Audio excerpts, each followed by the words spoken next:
So I'd like to invite onto the stage the speakers and panellists for our next phase.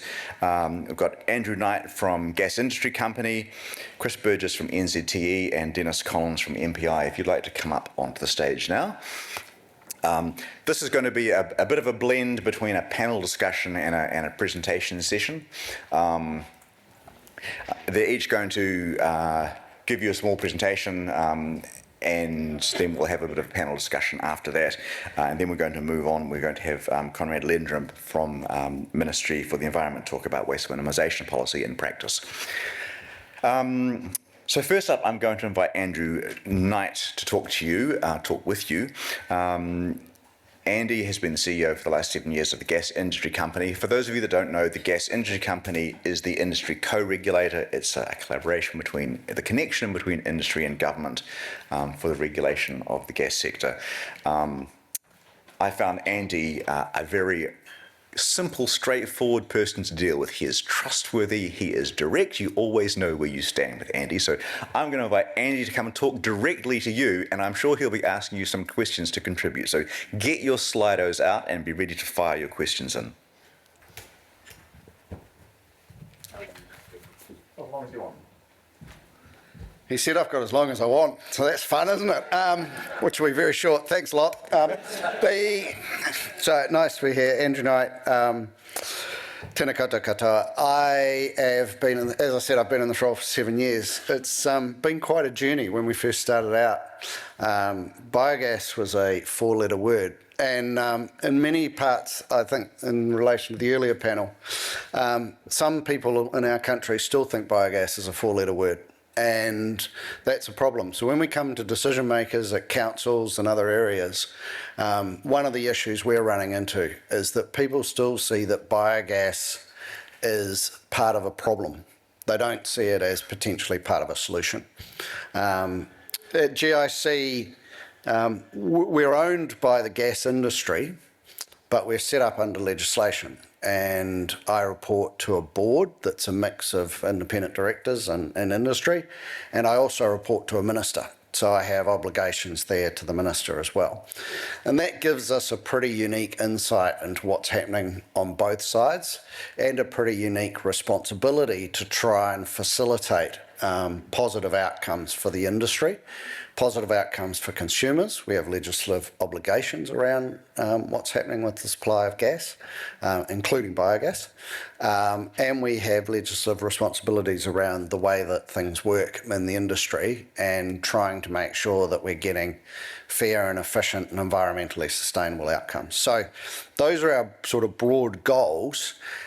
What we've tried to do on the biogas front to achieve that, firstly, with the last government, we were asked to do a piece of work about gas market settings, and it came out of the electricity issues in the early sort of 2019 type period. Pohokura was coming off. We took the opportunity to talk less about Pohokura and less about the issues in electricity, but more about a long-term vision.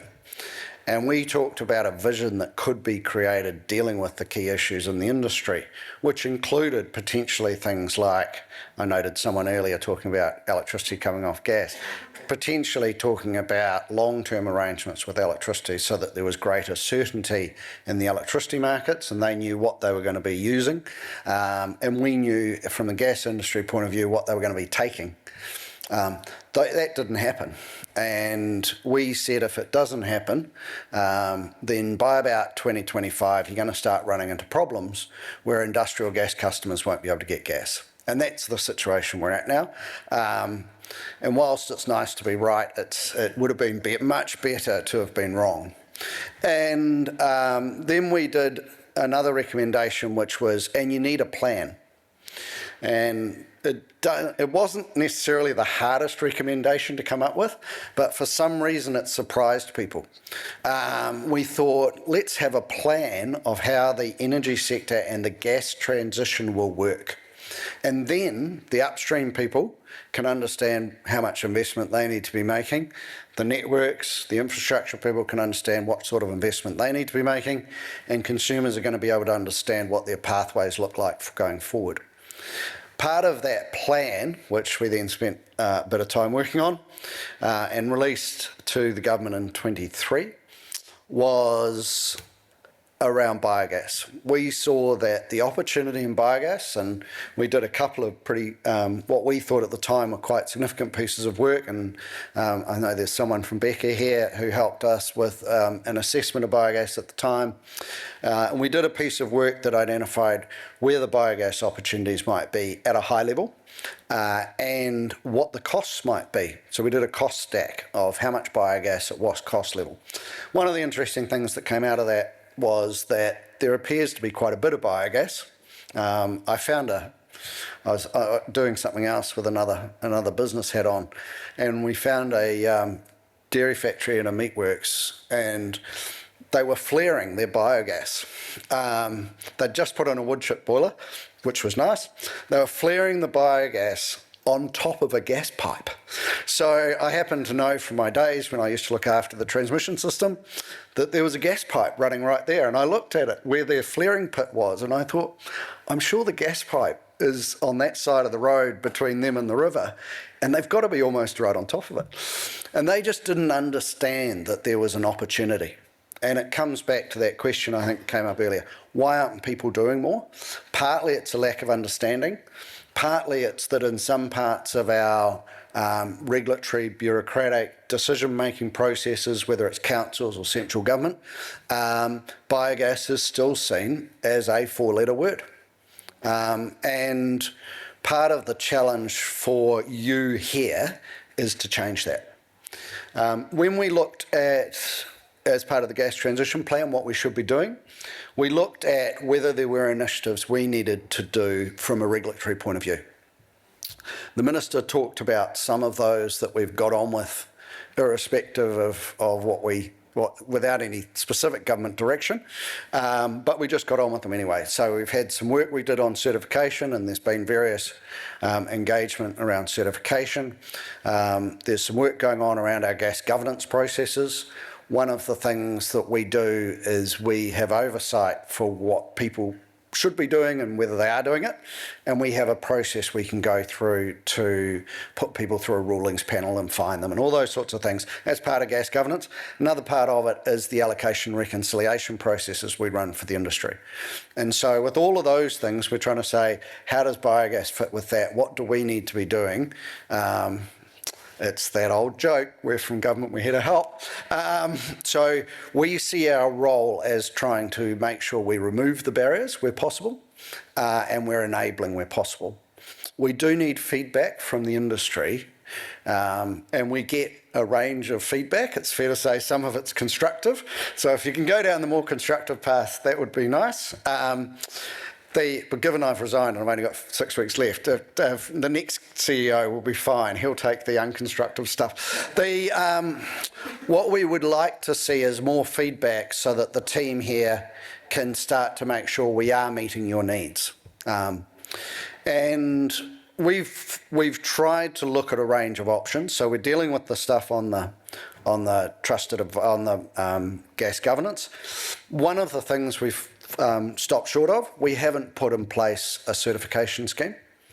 In fact, we saw our role once we went through an industry consultation process. Actually, there should be and could be and are potential private providers of that. What role does the industry want us to have? And the feedback we got was that the industry wants us to have an oversight and validation role rather than a forcing regulation role. We're happy to force regulation if you want us to. Generally, we've found that more regulation doesn't necessarily facilitate investment, particularly in new things. But if that's the outcome because there's not enough confidence that the existing certification will get there, we can move on that. At this stage, our philosophy is let's play an oversight role and work out what that looks like so that people can have confidence that the certification scheme is working. One of the other things we've looked at is a mandate. Crowd interaction. Everybody stand up, please. Stand up. Stand up. Is everyone standing? I can see someone sitting down. There we are. Well, it was Dom from MB. In fact, any negative feedback, Dom, stick your hand up. So, what I'd like everybody to do, there's been a lot of discussion about mandates, and we've had various discussions about it. We get feedback on it. What I'd like everyone to do is, everyone who thinks there should be a mandate coming in over time, either compulsory or voluntary. Everybody, stay standing if you think there should be a mandate. There's an interesting piece of information, right? Okay, what I'd now like to do is, everyone who is not a retailer or a network company, sit down. So now we've got the retailers and the network companies. You guys are looking a bit nervous. So I'm asking for your personal view. Dom, you're not a network or a retailer. Just helping out here, we're friendly. Okay, now I'd like everyone, this is your personal view, not your official corporate view. Do you think there should be a mandate? Sit down if you don't think there should be a mandate. A voluntary or compulsory mandate, so it could be one or the other. Retailer or, what's that? To do what? To put biogas into the system. Everyone thinks there should be a mandate, all the retailers and networks. So your challenge is to go back to your organisations and sell that dream. Because I know that some of the network companies in particular and some of the retailers, maybe one of the network companies, and you know who you are, and some of the retailers don't want a mandate. So we would happily do a mandate. And we have the regulatory, we believe, don't we, Alex? We believe we have the regulatory capacity to request a mandate and put one in place. Right? Yes, you can sit down.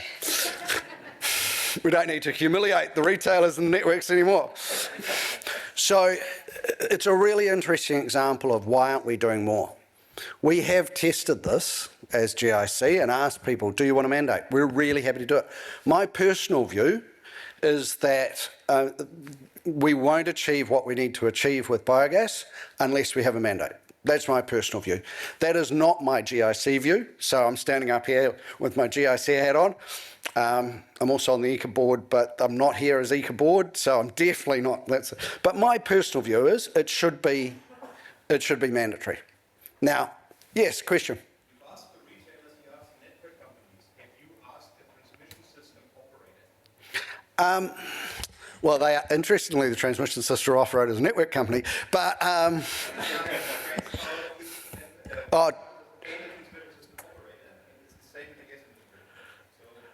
so Transpower versus Claris. Yep. We have, and actually they were quite supportive, but they were only supportive if it happened to everybody.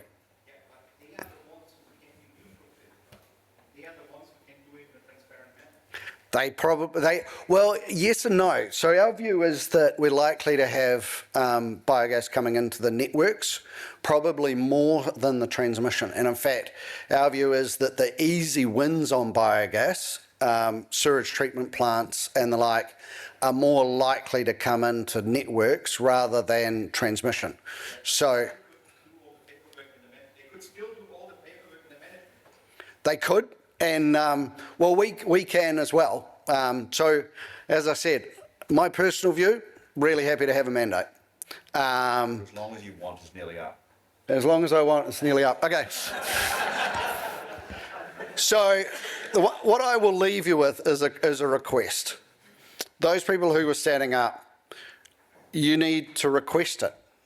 Okay, we can run a process and force it on people. Things work much better if the industry is prepared to come together collaboratively and is prepared to work together either in a voluntary sense or come to us and ask for a mandate. Thank you very much.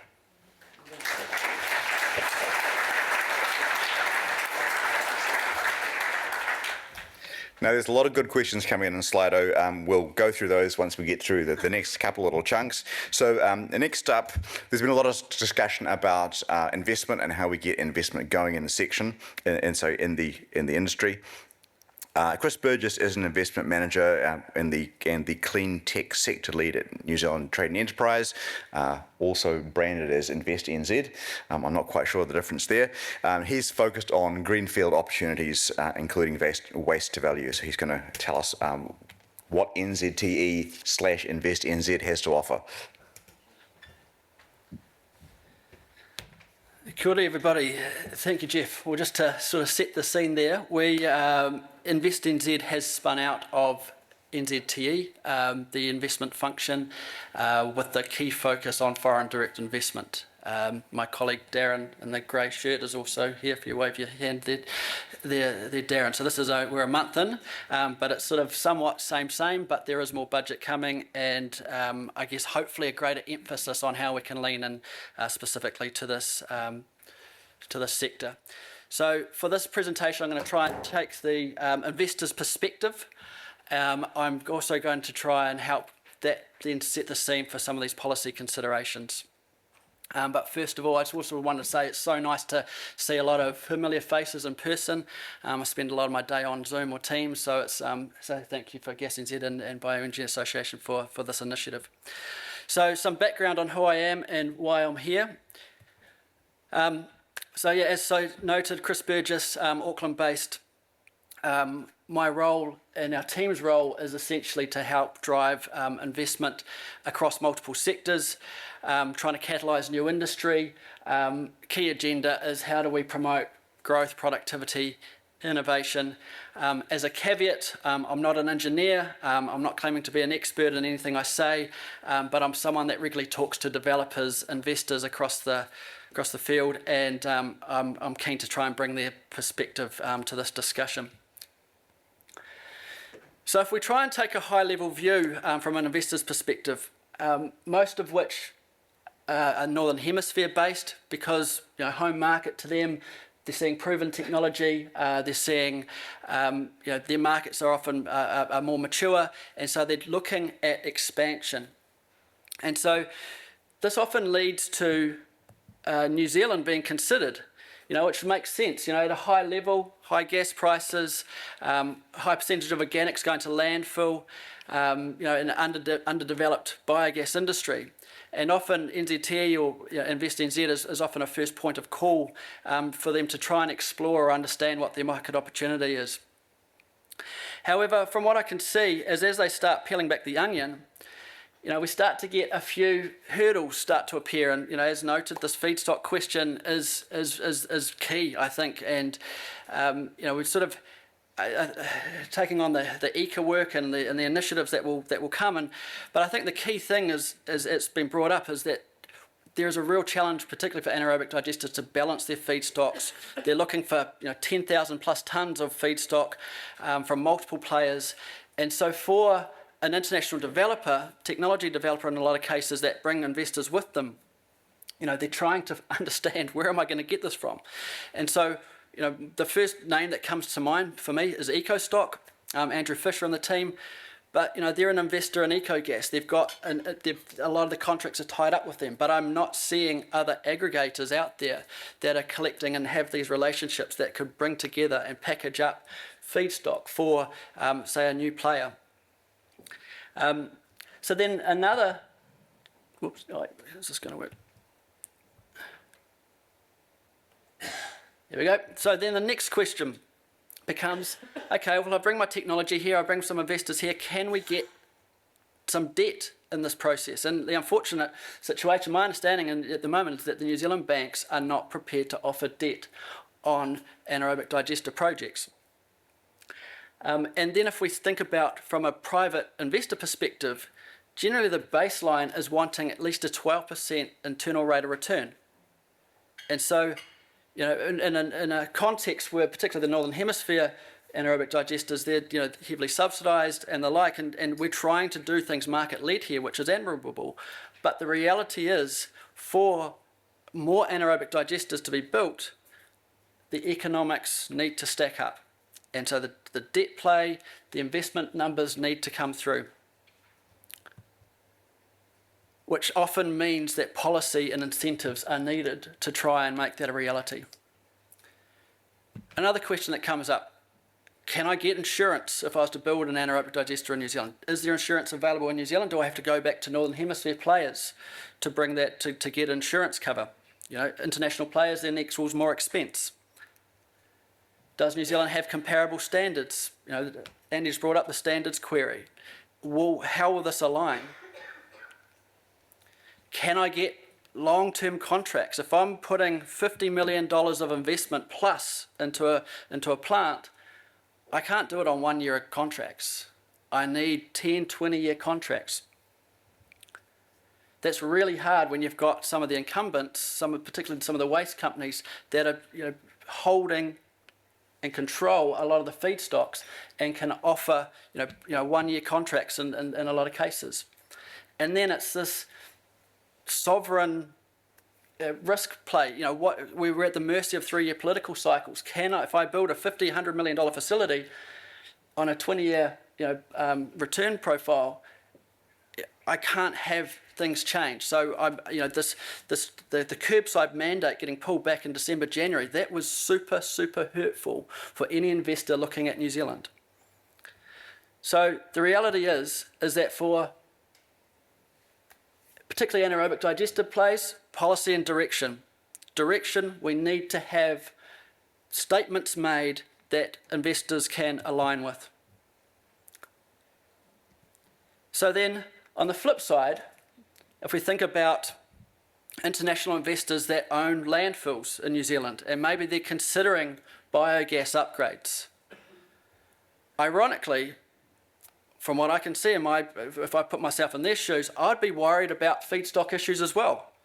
What happens if a mandate comes into play and 30% of my waste stream is now banned and has to go elsewhere? That's going to hurt my bottom line. And there's vested interests in play here. There's businesses making millions and millions of dollars of profit, so they're going to fight that. And so this is a policy play that we need to be considered here. So the thing is for them too is that if they are going to upgrade to biogas or biomethane, we saw in that Australian example yesterday, that was $18 million of capex for a wastewater facility. It's just, it's sub $10 million if they want to do a CHP facility and make their own energy. So again, landfills, water treatment plants, if there's an $8 million, $10 million delta between upgrading and just burning it for their own energy, and particularly if councils are a shareholder in that landfill, again, we can't expect them just to start making biomethane if the economics don't stack up. So again, policy needs to be considered. This idea of return on investment, we just can't take for granted. All right, so again, policy and direction, please. The other interesting consideration is, okay, we get all the policy settings right. Investors, come in, start building anaerobic digesters, start putting upgrade facilities on landfills and on wastewater facilities. And often these investors are these sustainability funds, infrastructure funds, ESG related funds, all looking to decarbonise, all looking to put their money to work. But right now, there are adjacent opportunities in sustainability. It is super easy, well, relatively easy to build a solar farm, and then sun shines, make money, things are good. We've heard that, for Andy talking yesterday from EcoGas, the operational challenges of building and operating an anaerobic digester is not to be underestimated. Mixing feedstocks and ensuring everything works. So, a solar farm, some of these solar farms are 80% debt funded. An adjacent a new anaerobic digester can't get debt funding. So, I guess as a community, we need to appreciate that. Again, if we've got to get, we do have to we can't let market forces just dictate everything. There has to be some sort of intervention if we are going to drive investment into this. So then, well, what's the rationale? Why is this important? Well, look, we all know that this gas supply dilemma is going to get worse, and the implications upon that. We know that methane is such a big issue, probably not spoken enough, the methane, the emissions coming from landfills and others. But also the third reason it's probably could be new to a few of you, is actually there's a lot of new technology coming through that is seeking biomethane for renewable fuels. Whether it be sustainable aviation fuel, whether it be for maritime fuels, whether it be diesel alternatives, biomethane is being seen as a future feedstock. So I guess the scenario there is let's solve our national gas issue, well, not solve it, but let's try and help contribute positively towards that. But also, this is essentially a no regrets play. Essentially this biomethane has got future uses, and so demand for this is only going to grow. So we've seen this photo a lot, and look, I had the pleasure of going down to Reparoa with Minister Watts back in May, and I came away from this facility thinking this is a no-brainer. We've got these great glass houses in the background, we've got the natural gas being injected to the grid, we've got the local farmers loving the digestate, there's no odours beyond fence line, and the local community just love it. Minister Watts, he was there, he's basically saying, why can't we build these alongside industry that is finding it hard to get off gas? Why can't we build these in regions? Let's do more, okay? So, but the reality is that going back pre-build, there was a lot of people in government and in the industry that was saying Reparoa wasn't going to work. It doesn't stack up. And Auckland Council had to go out on a limb, and kudos to Auckland Council and EcoGas for making this work, but Auckland Council, that 20-year contract, from what I understand, is what really underwrote this project to move forward, and then started to enable the feedstock balance and started to build this blueprint. So the play here needs to be considered that this is hard. Kudos to the pioneers that are pushing this forward. But also there's the expectation that this is now a bankable proposition to move forward, to grow, to do more. The likes of the Waste Minimisation Fund, I look forward to Conrad's presentation, and the likes of Kānoa and the like, they did contribute to projects like this, and but my personal view is that we've probably dipped toes in water and we haven't done enough. And there is still more support needed for businesses to crowd in international or local investment to build future facilities. So if we started to think about what is the light on the hill here, my view is that we need a national vision that investors can align with. We need to signal it, we need to be super clear about it.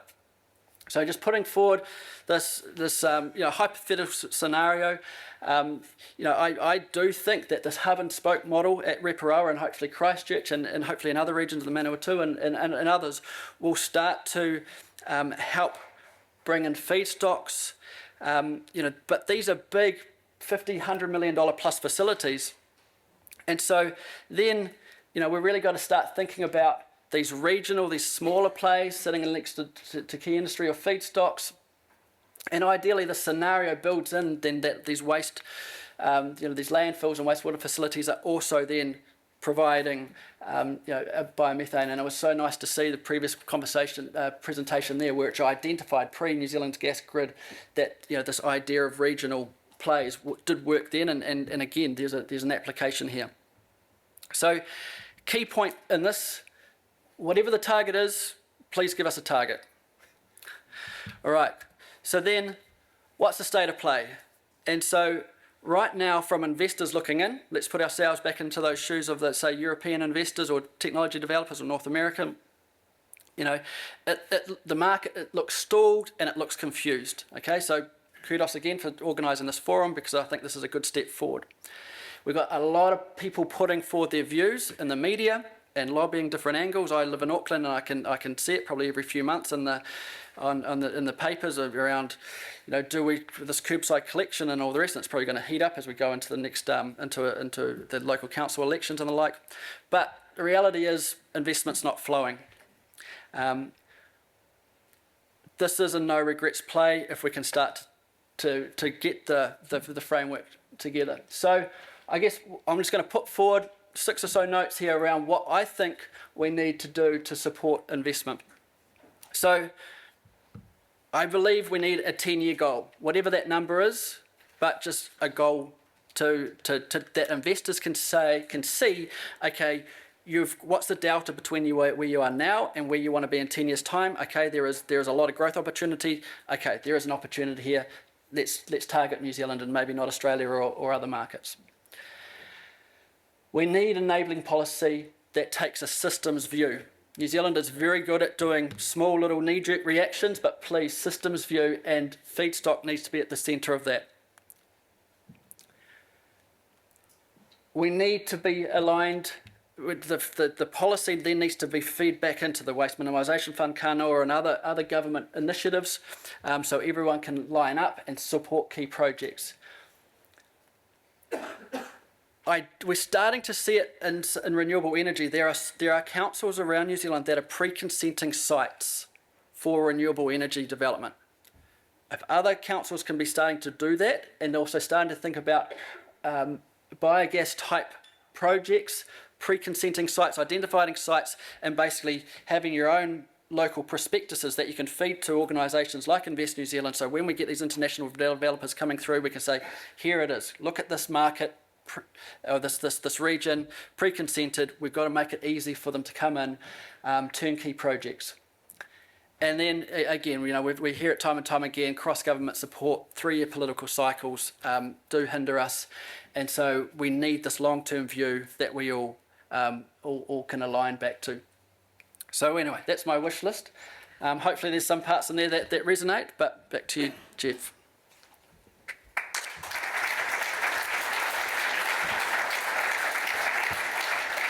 Thanks, Chris. That's great to see, and that saves me having to ask you what you think we need to do differently to support investment, because there it is. So that's excellent. Okay, we're starting to get a little bit pressed for time, so I'm going to press on and not go through any of these questions yet. Our third speaker in this section is Dennis Collins. He's a senior regional advisor from On-Farm Support at MPI. Obviously, the global perspective on our products is really important. That's a key part of the value from the bio side of the biomethane. Dennis is going to give us the MPI perspective on what matters and what we should be doing to achieve that value.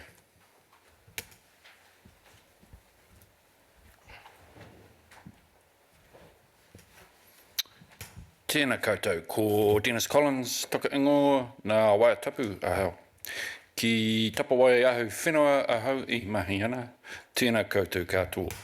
So my name's Dennis Collins. I grew up in a place called Waitapu between Ripperua and Rotorua, based in Rotorua, and I represent one part of MPI. So what I'm going to talk about first is so on-farm support is within MPI, and part of our role is to enrich the conversations in Wellington. So from that point of view, I'll give you a farmer view. So you've seen pictures of Ripperua and you've seen pictures of the digestate, or as Andy calls the Jesus nut, getting done on the paddock. So we had a farmer going around for 3 months. This black stuff comes out, it's liquid, it's from Auckland, carbon in it. How can I leverage this as a farmer? Thinks about it for 3 months, and then I get a phone call. Can we get carbon credits for Jaffa juice? So that's a farmer's perspective. Ministry, 4 primary industries, the small word in there, 4. We are for the primary industry, so we'll click into the next one. This current government's into action, so the context for the policy discussion is action plan. So MPI spent about 8 months after this new government came in to come up with an action plan, and we got down to 4 things, which is pretty good, because we're quite a seriously sized ministry. So what's the vision? So we refreshed that. The key word there is trusted provider of high value food products, and that's because we export. We're a mega industry, so we have a whole lot of business units and they don't necessarily always align. So I'm part of agricultural investment, or Tapawaiahu Whenua. One of our roles is to give money to CRIs so they can do some research, so we tend to be a positive view of the world. Biosecurity New Zealand, that's our biggest one. So they're at the border. Their claim to fame is having beagles. They're also responsible for preparing dossiers and filing things with the World Health Organization, a few things like that. And what else have we got? Fisheries, we won't deal with that right now. So the other one that's relevant to this discussion is New Zealand food safety. So their responsibility is to make sure our food's safe, both internally and externally when we export. We're one of the most trusted countries in the world, MPI. We're usually in the top 10, have been number 1, so we're up there with Finland and Denmark. And actually, if we sign off and stuff, there's some countries in the world see that that's good enough for us. So we're very keen on protecting that because that gives us some edges in the market. That's the mission. We'll just move on. So here's the goals. Got down to 4 goals. So you probably heard a lot about that one. The ones that are relevant to this discussion: deliver solutions for New Zealand farmers to reduce greenhouse gases by 2030. So the pressure's on. And the other one is protect New Zealand from all harmful pests and diseases. So that's the thing that shaped MPI thinking. What's the size of the prize? We just about hit 60 billion in overseas trade from the primary sector. That's 82% of our export receipts, 10% of GDP, and 12.4% of employment. That's about 370 to 400,000 people. MPI has about 3,200 people. Did get up to 4,000 at one point, but anyway, I won't talk about that. How are we tracking? So we're just about hit 60 billion. You can see there's some events here: Russian, Ukraine, Cyclone Bola. Got US tariffs here, still predicting to grow. Interesting comment on that. When the Chinese tariffs went up, because we get invited to China, we don't invite ourselves. Within 2 weeks of that tariff announcement, we had an invitation to go and see China. What do we look like in terms of breakdown? And I'm going to talk about dairy mainly because we put it on dairy land, the digestate. So that's, the dairy is a big component of it. Probably horticulture, 5 billion of that is kiwi fruit. Here's all the countries we export to, which is very relevant when we're talking about policy and who's important. So China's quite important up there. USA, Australia, EU, and we've got the UK down here. So those are the important ones, and all the rest, so the top 10 make 24%. So that's just to give you a bit of a flavour of where we export to. Now, some of the drivers are in market. So these are some of our biggest purchasers of product, and you might have heard Fonterra talk about Nestle. Their turnover is bigger than New Zealand's entire GDP. And these are statements from some serious companies about where they're going and what they require from us to sell product.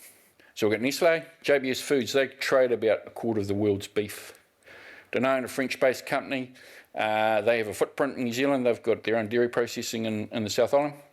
Cargill's a massive US company, and Kraft Heinz. So they're all got big statements, and they're making serious investment in that space. So we've got some powerful economic drivers aside from policy going from the big players. What does it look like on farms? So this is getting down into the nitty-gritty. This is some work done by Dairy NZ Fonterra for a farm-led group called Pasture Summit. And what we're looking at here, there's a whole lot of data, but what's really important is we're looking at, so you've got emissions here, profit here. So we want to know what high profit, low emissions looks like versus high profit, high emissions. So one of the ones here that you want to have a good look at is our competitive advantage historically has been homegrown feed, beg your pardon. So we're slightly higher on this one. The other one is we're really interested in cow efficiency, so more milk solids per methane outlet, if you like. So you notice this number here is higher than that on our high profit one. So then we measure things and we talk about emissions intensity, so that's an efficiency measure, so that's lower. Absolute biological emissions, that's lower, and probably the key one here is imported nitrogen, so that's nitrogen fertiliser and imported feed. And the thing for this conversation is if we can apply digestate and get a more efficient or a better response to the nutrients in that, that means we're getting more feed for less inputs.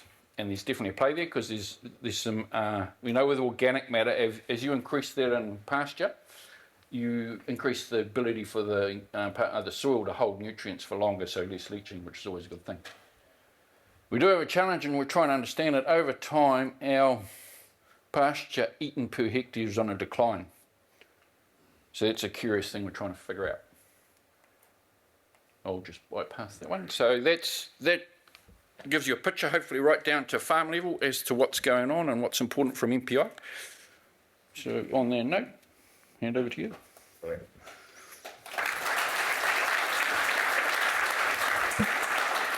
Right. I'm just going to fire a couple of quick questions before we move on to the next one, and I'm going to come straight back to you, Dennis.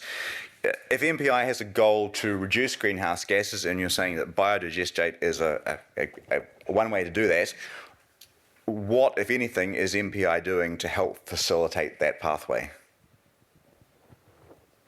Can you hear me? Yep. Hear me?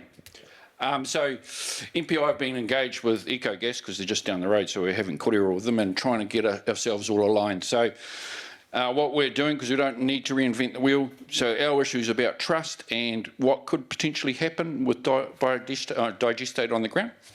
So at the moment, we're doing a risk analysis across all the potential risks across all those units that I showed up there, and that's been commissioned. And we don't believe in reinventing the wheel, so we're going back to the UK quite a bit and finding out what's going on there. And the other thing I'll say to that, for us, on the to manage risk, what we do is tend to have risk management programs, and they can be internally audited or externally. And what that does is cover all the legal requirements, and then gives us certainty. So if we know, in terms of risk point of view, what was applied where, when, and what ate it, and we can have trace back, that allows us to narrow things down should something go wrong. So is there any kind of time frame for that piece of work being done? Sorry to put you on the spot, but that's why you're here. Thanks for that. That's why they stuck me here, because hopefully... so we've got someone full-time doing that. I don't actually have a timeline, but my understanding it's more months than years. So, great. And I articulate that there's 2 million litres a day that we need to sort out from EcoGas alone, and we're only going to grow. So there's a bit of urgency going on. Thank you. Super. Thank you. Andy, I'm going to fire one question to you, and you had a look at these, so you know what, there's other questions here as well. But the one that's got the top number of votes is a lot of industry publicly supports a target mandate, and you proved that.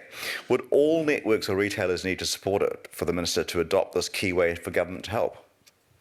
I think no. I think there's enough momentum behind the issues in the energy sector generally now that if 2 of the 3 networks came forward wanting a mandate, then, or the bulk of the retailers wanted a mandate, or a couple of the networks, appreciate there's one network that seems to be holding out.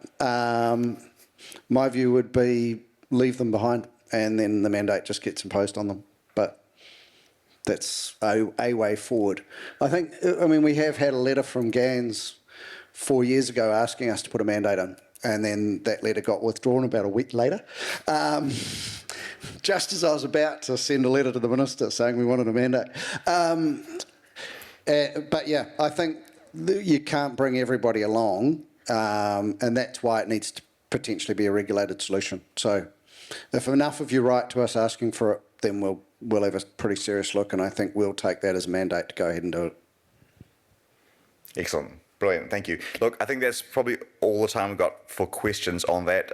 So I'd like to thank the 3 panellists, and we'll move on to the next session. Thank you very much.